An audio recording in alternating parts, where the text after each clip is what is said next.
Dears, welcome to രുചി by Binsu. ഇന്ന് നമുക്ക് മലബാറുകാരുടെ സ്വന്തം ഓട്ടട എങ്ങനെയാണ് ഉണ്ടാക്കുന്നതെന്ന് നോക്കാം.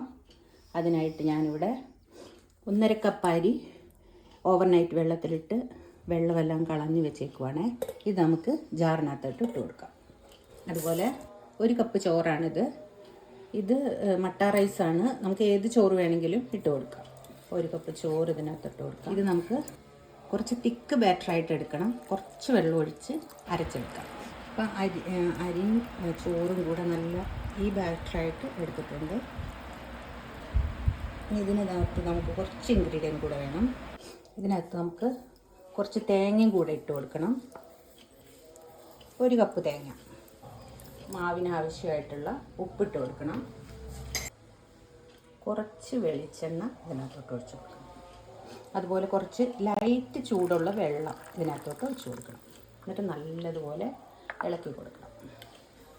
അപ്പം നമ്മുടെ ഓട്ടട ഇതുപോലുള്ള മൺചട്ടിയിലാണ് നമ്മൾ ഉണ്ടാക്കിയെടുക്കേണ്ടത്. അപ്പം അതിനായിട്ട് നമുക്ക് നല്ല ചൂടായ ചട്ടിയിലോട്ട് ഇത് ഒഴിച്ച് കൊടുക്കാം.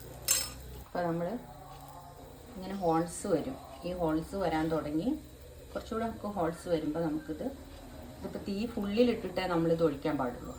എന്നിട്ട് ഈ ഹോൾസ് എല്ലാം വരാൻ തുടങ്ങുമ്പോൾ നമുക്കിത് പതിയെ സിമ്മിലാക്കിയിട്ട് അടച്ചു വെക്കാം. അപ്പോൾ നമുക്ക് നോക്കാം.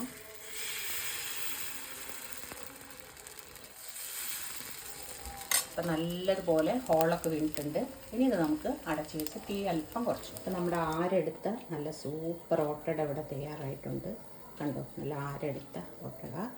ഇത് നമുക്ക് പാലൊഴിച്ച് തേങ്ങാപ്പാൽ ചേർത്ത് കഴിക്കാം. അതുപോലെ ഏതാണ്ട് കടലക്കറി, ഞാനിപ്പോൾ ഇവിടെ കടലക്കറിയാണ് എടുത്തേക്കുന്നത്. കടലക്കറി കൂട്ടി നമുക്ക് കഴിക്കാം.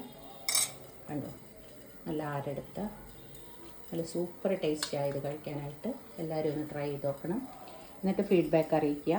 അതുപോലെ തന്നെ സബ്സ്ക്രൈബ് ചെയ്തിട്ട് കാണാൻ ശ്രമിക്കുക. ഇഷ്ടപ്പെടുവാണെങ്കിൽ ഫ്രണ്ട്സ് ആൻഡ് റിലേറ്റീവ്സിനെല്ലാം ഷെയർ ചെയ്യുക. Thank you.